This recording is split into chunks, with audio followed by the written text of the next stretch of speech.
That is right, Laura. And before I get to that, let me just tell you that I am standing on the corner of Tracy and Oakdale. We're about a half mile from this grain silo. The fire has been put out, as we heard in Chance Walzer's report. But officials, again, as Chance said, the damage has been so severe that they feel that they will have to tear the structure down. Good evening to you, Laura. 45 seconds. That is the amount of time that elapsed from the moment Alfred Evans walked into the Bengals Food Mart on Airport Highway, handgun drawn, demanding money, and until the moment he lay dead on the floor, having been shot to death by the store clerk. It was the latest and deadliest in a string of gun battles between store owners and would-be robbers. Less than 48 hours after one of the most devastating tornadoes in the history of Ohio tore through this small community, residents beginning the slow, painstaking process of picking up the pieces. Nancy Carrington moved from Arizona to Oregon to care for her sick mother. In December, Nancy and her husband experienced a personal tragedy that forced them to seek help from Family House. I lost my home due to fire, and I had to come here. Me and my husband had to come here. No housing available at the time. Tonight, the city of Toledo will conduct public hearings about funding for the city's family shelters.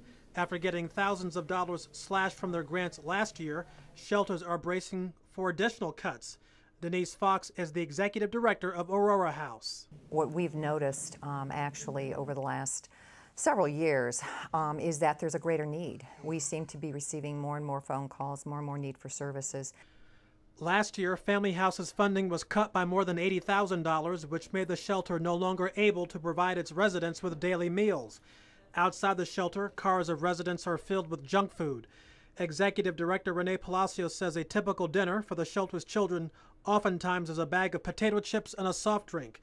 She says residents are concerned if they will soon be on the streets. They're scared. Am I going to have to find another place to go? And there's 2 other family shelters in the city that have about 40 beds. We have 103.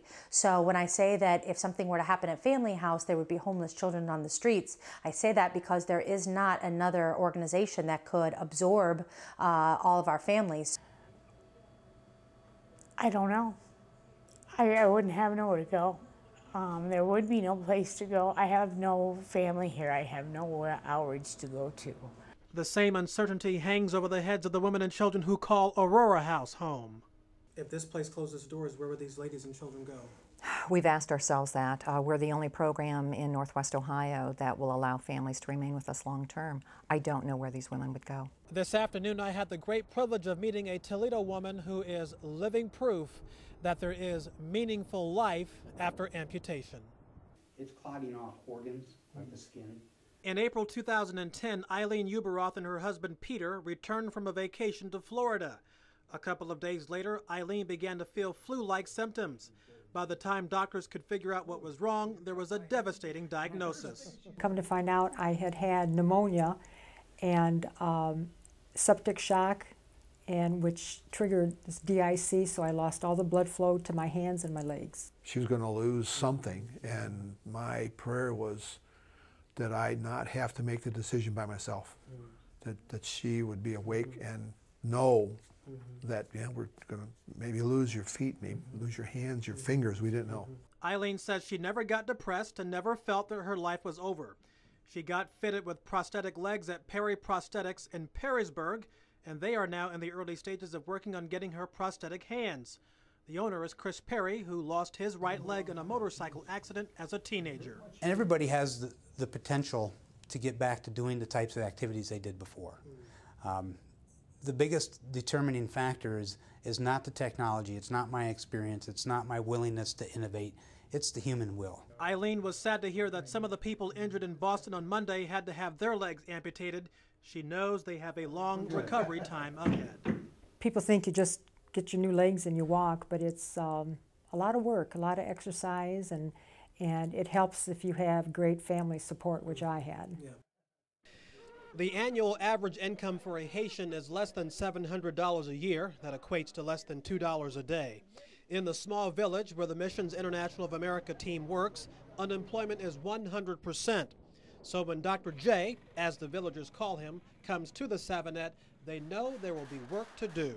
Surrounding this compound to make 3 things: a guest house for the American missionaries who come and work, and a conference center where we can bring a group of 120 Haitians in to train them from all over Haiti in agricultural and farming techniques. The first task on day one last week was to choose the workers.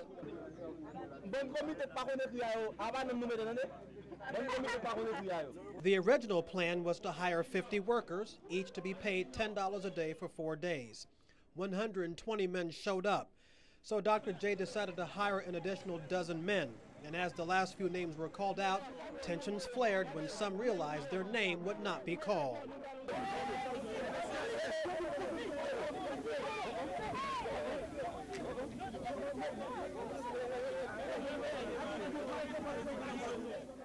As some tried to break up the fight, Jan was ushered out of harm's way.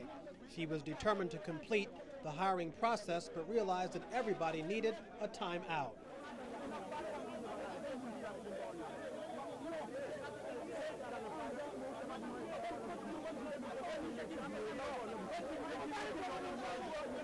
For about the last hour, hour and a half, we have been trying to choose workers, and it's probably the hardest part of the week for me.